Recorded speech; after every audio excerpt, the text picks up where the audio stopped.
السلام علیکم مائی YouTube family, کیسے ہیں آپ سب لوگ؟ آئی ہوپ آپ سب لوگ بالکل ٹھیک ٹھاک اور خیر خیریت سے ہوں گے۔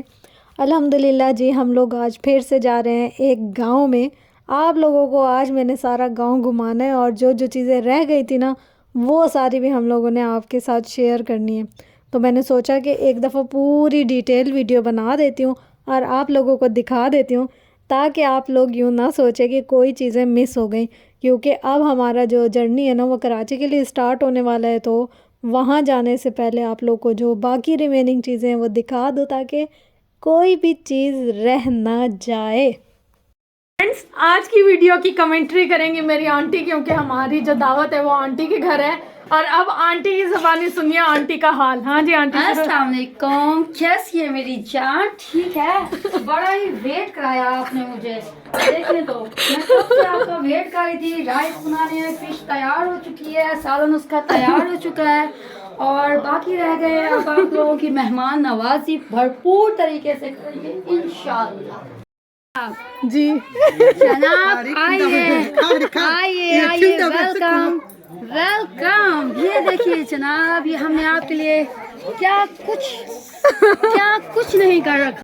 فرینڈس، میری آنٹی کی زبانی ان کا حال احوال سن لیا۔ ان کے دو کچن ہے، مطلب گاؤں میں گیس وغیرہ کی فیسلٹیز نہیں ہوتی، تو یہاں پر انہوں نے ہمارے لیے یہ مٹی کا جو چولہا ہوتا ہے وہ بنایا ہوا ہے، اور اس پہ کھانا وانا بنا رہے ہیں۔ اور ایک کچن ہے اندر کی طرف، وہ میں نے آپ کو ابھی دکھایا ہے۔ تو اب بس باجی کھانا بنائیں گی اور ہم لوگ بس یہاں پر کھانا شانا کھائیں۔ فرینڈس، اس دفعہ نا ہم نے فل والا انجوائے کیا ہے لکڑی پہ پکے ہوئے کھانوں کو۔ مطلب کہ گیس تو ہوتا ہی نہیں ہے سردی میں، تو ہم جہاں بھی گئے، جہاں گیس تھا یا نہیں تھا، ہم لوگوں نے صحیح انجوائے کیا۔ لکڑی کے کھانے اتنے یمی لگتے ہیں نا، بہت زیادہ۔ پھر میں نے آج نا آنٹی سے ایک ٹپ لی ہے کہ یہ جو مٹی ہوتی ہے، یہ ہماری مٹی تو نہیں ٹھہرتی، جلدی سے ٹوٹنے لگ جاتی ہے۔ جب میں نے ڈول ہاؤس بنایا تھا تو انہوں نے کہا یہاں سے بھوسا لیتی جانا آپ، پھر مٹی میں بھوسا ملا کر مکس کر جب آپ یہ بنائیں گی نا، تو پھر آپ کی جو بھی چیز کنسٹرکٹ کریں گی وہ ٹوٹے گی نہیں۔ میں نے کہا فٹ آئیڈیا ہو گیا ہے، میں اب گھر جا کے اپنا ڈول ہاؤس ایسے بناؤں گی انشاءاللہ۔ ہاں تو جناب، جتنی دیر میں بن رہا تھا کھانا، اتنی دیر میں آ گئے جی فروٹس وغیرہ۔ پہلے ہم یہ کھا لیں، پیٹ پوجا کر لیں، پھر اتنی دیر میں کھانا تیار ہوگا تو پھر ہم لوگ کھانا کھائیں گے۔ اچھا، یہاں کے امرود چیک کریں آپ لوگ۔ اب میں جب کراچی جاؤں گی نا، پھر آپ لوگوں سے وہاں کے بھی امرود چیک کراؤں گی۔ بالکل ٹوٹلی ڈیفرنٹ ہے، ٹیسٹ کے حساب سے بھی اور شکل صورت کے حساب سے بھی بالکل الگ ذائقہ ہے۔ چلو جی، دسترخوان لگ گیا ہے یہاں پر۔ یہ جو ٹوٹی پھوٹی سی آپ کو نظر آ رہی ہے نا، یہ ہے باجرے کی روٹی اور فش کا شوربے والا سالن، اور اس کے ساتھ رائتا، فرائی فش، اور اس کے بعد کیا تھا وہ بعد میں تھوڑا کر لے کر آ رہے ہیں نا، تو پھر وہ آپ لوگ کے ساتھ شیئر کرتی ہوں۔ اچھا، کس کے ساتھ یہ ہوتا ہے پہلے آپ مجھے بتائیں، کہ جیسے کھانا آتا ہے نا، کھانے کو دیکھ کر بھوک ختم ہو جاتی ہے، ایسے لگتا ہے ہم لوگوں کو کچھ کھانا ہی نہیں ہے۔ میرے جیسا والا کام کس کے ساتھ ہوتا ہے؟ اور پھر جیسے ہی دسترخوان اٹھا کے جاتے ہیں نا، دل کرتا ہے یار فلاں چیز ہوتی نا، اب کھاتے، کتنا اچھا لگتا، کتنے مزے کی لگتی۔ میرے ساتھ یہ والا سین اتنا ہوتا ہے، میں کیا بتاؤں۔ کھانا کھانے کے فوراً بعد ہم لوگ نکل گئے تھے بستی گھومنے کے لیے۔ یار یہ بکری کا بچہ اتنا پیارا تھا، ایسے لگ رہا تھا جیسے کوئی بلیک ویلویٹ کا کمبل ہو۔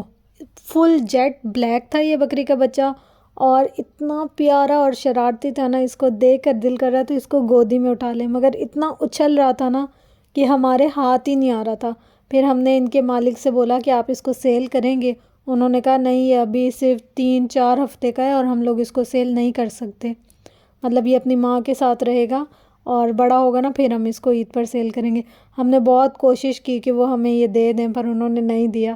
ہم نے کہا آپ جتنے بھی چارجز لینا چاہ رہے ہیں آپ لے لیں اور آپ ہمیں دے دیں، مگر انہوں نے نہیں دیا۔ انہوں نے کہا نہیں، ہم اس کو خود ہی اپنے گھر رکھیں گے اور پالیں گے اور بڑا کریں گے۔ ہم نے کہا چلو کوئی بات نہیں۔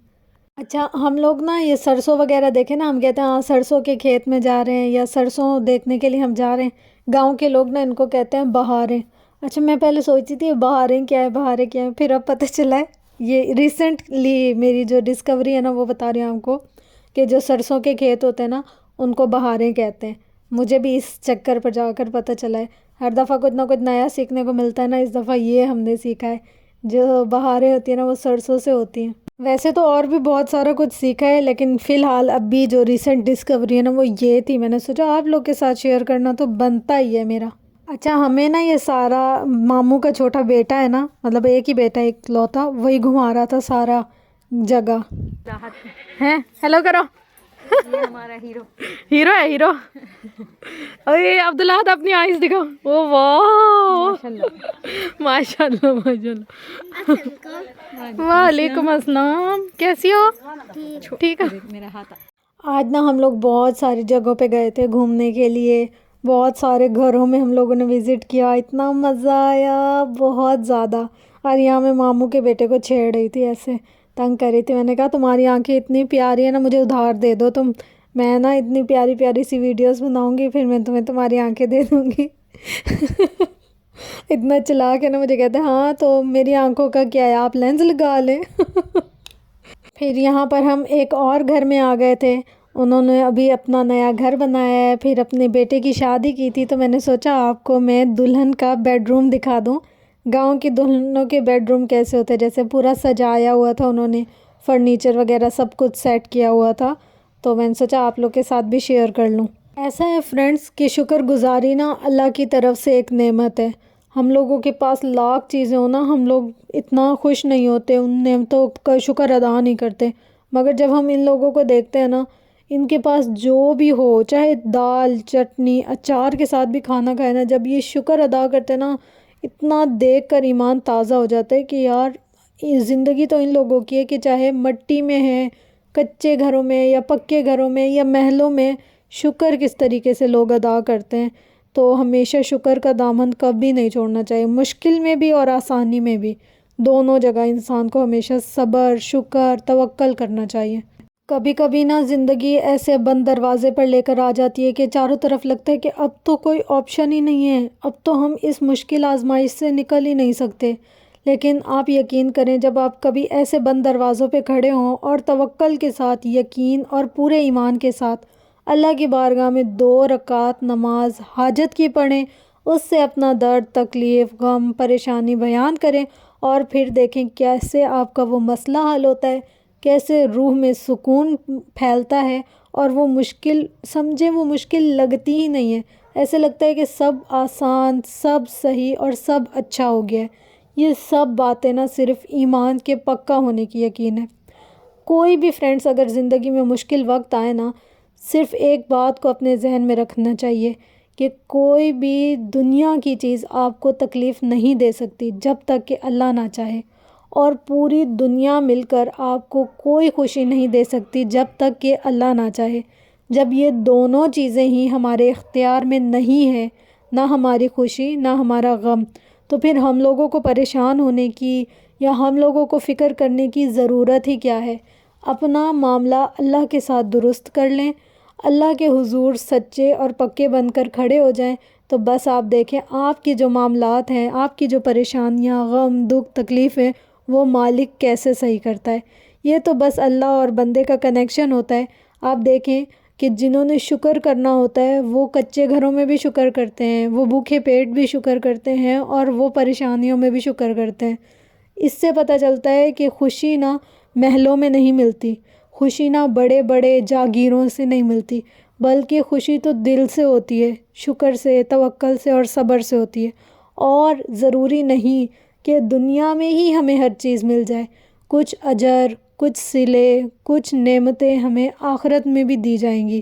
تو بہتر یہی ہے نا کہ انسان اس جگہ جہاں ہم نے لمبا وقت گزارنا ہے، اور وہاں نہ موت آئے گی اور نہ وہاں سے کوئی رہا ہو سکتا ہے، کیونکہ ہر کسی نے وہ فیس گزارنا ہے، چاہے وہ مومن ہے یا مشرک ہے، اس وہاں کی زندگی کو ہم بہتر بنائیں جہاں ہم نے زیادہ وقت گزارنا ہے۔ تو فرینڈس دیکھیں، رزق کے لیے تو اللہ تعالیٰ نے سب کے لیے وعدہ کیا ہے، پھر چاہے وہ مٹی کے ڈھیر پہ بیٹھا ہو یا بادشاہ کے تخت پر، سب کا رزق اللہ کے ذمہ ہے۔ یہاں پر جو رزق کے لیے بندوبست کیا گیا وہ اس طریقے سے چھوٹی موٹی دکانوں کے ذریعے سے چھوٹی موٹی انویسٹمنٹس کر لیتی ہیں گھر کی خواتین، اور وہ پیسے جوڑ جوڑ کے 2 سے 10 10 سے 15 اس طریقے سے کر کر کے وہ اپنا سرکل چلا لیتی ہیں، اور کوئی برائی نہیں ہے حلال رزق کمانے میں، پھر چاہے وہ چھوٹا پیمانے پر ہو یا بڑے پیمانے پر ہو، بس میٹر یہ کرتا ہے کہ حلال ہونا چاہیے۔